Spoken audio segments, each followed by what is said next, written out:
네, 시청해주셔서 감사합니다. 여러분은 무료 앱테크 채널 금기쁨 채널을 시청하고 있습니다. 오늘 제가 여러분하고 아주 재밌는 이야기를 해보려고 합니다. 가설인데요. 사람들이 파이코인을 하면서 당연히 파이코인에 대한 내용들을 많이 접할 수밖에 없을 것입니다. 하지만 모두가 대부분 미래에 관련된 이야기고 그것은 가설이고 내피셜에 불과합니다. 자, 이런 가설과 내피셜 중에서 가장 많이 등장하는 것이 바로 두 가지인데요. 첫 번째, 파이코인이 상장하면 기본적으로 얼마가 될까? 그리고 두 번째는 5년 뒤 땡땡땡 가격이 될 거다. 자, 근데 5년 뒤 땡땡땡 가격이 정말 높아요. 네, 어떤 사람은 높지 않다라고 할 수도 있지만은 작은 가격은 아닙니다. 왜냐면 대부분 등장하는 금액이 100만 원, 500만 원, 700만 원이에요. 100만 원, 500만 원, 700만 원. 근데 왜 사람들은 5년 뒤를 이야기를 할까? 왜 5년이라는 말이 빠지지 않을까? 참 궁금하지 않습니까? 그래서 제가 약 3일의 시간을 두고 왜 사람들이 5년이라는 시간을 두고 말을 하는 것일까? 라는 것을 조사해 봤습니다. 자, 조사하고 가장 많은 내용들을 제가 정리를 해서 여러분한테 말씀을 드릴 건데요. 내용은 지금 설명을 드리도록 하겠습니다. 자, 우리가 파이코인이 상장되면 기본적으로 얼마가 될까요? 물론 미래는 알 수가 없습니다. 그리고 지금 하는 방송은 당연히 미래에 대한 내용이고 가설이고 내피셜에 불과하다는 것을 충분히 인식하고 그냥 재미삼아 들었으면 좋을 것 같습니다. 물론 저도 가설을 조사한 내용을 공유하는 것이니까요. 사람들이 많이 생각하는 파이의 기본적인 가격은 10만 원이었습니다. 네, 이 10만 원은 아무래도 파이코인을 갖고 물건 거래에 있어서 그래도 보편적인 형성된 가격을 의미를 했을 것입니다. 근데 이 거래가 사실 그렇게 많은 건 아니에요.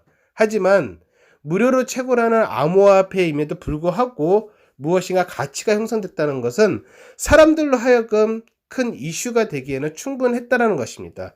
그리고 이런 이슈들은 사람의 입에서 입으로 퍼지면서 강력하게 우리들 머릿속에 파이코인의 기본 가격은 10만 원이야 라는 것을 뿌리 깊게 심어 놓은 것인지도 모르겠습니다. 자, 이렇게 단단하고 깊게 뿌리 있게 심어둔 생각, 이런 생각들은 아마 파이코인이 상장한 후에 10만 원이라는 가격을 올릴 정도에는 충분한 방어와 같은 역할을 하기에는 좋을 것 같습니다. 자, 하지만 생각에는 모두 양면성이라는 게 있을 것입니다. 자, 뿌리 깊게 세뇌된 10만 원이라는 가격, 기본 가격.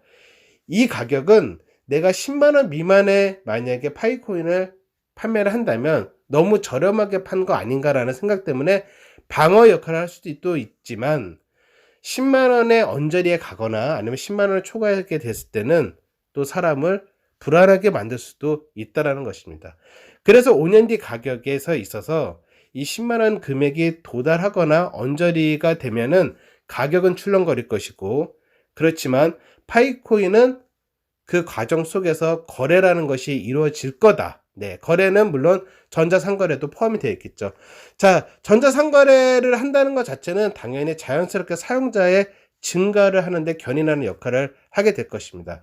자, 그렇게 해서 1억 명, 10억 명 이 사용자가 늘어나는 기준은 약 한 5년 정도를 사람들은 보았던 것이더라고요. 사용자가 많아진다는 것은 당연히 파이코인의 개인당 소유하고 있는 양의 유통량의 변화를 준다는 것입니다.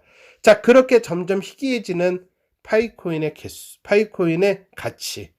자, 그렇기 때문에 사람들은 5년 뒤에 100만 원, 500만 원, 네, 정말 꿈과 같은 700만 원 이야기를 했던 것이었습니다. 자, 사람들이 많이 이야기했던 5년 뒤에 대한 소문의 내용은 여기까지였고요. 아직 만약에 파이코인을 시작하지 않은 분이라고 한다면 제가 영상 제목 더보기 하단이나 아니면 고정 댓글에 좌표를 남겨드리도록 하겠습니다. 자, 끝까지 시청해주셔서 감사합니다.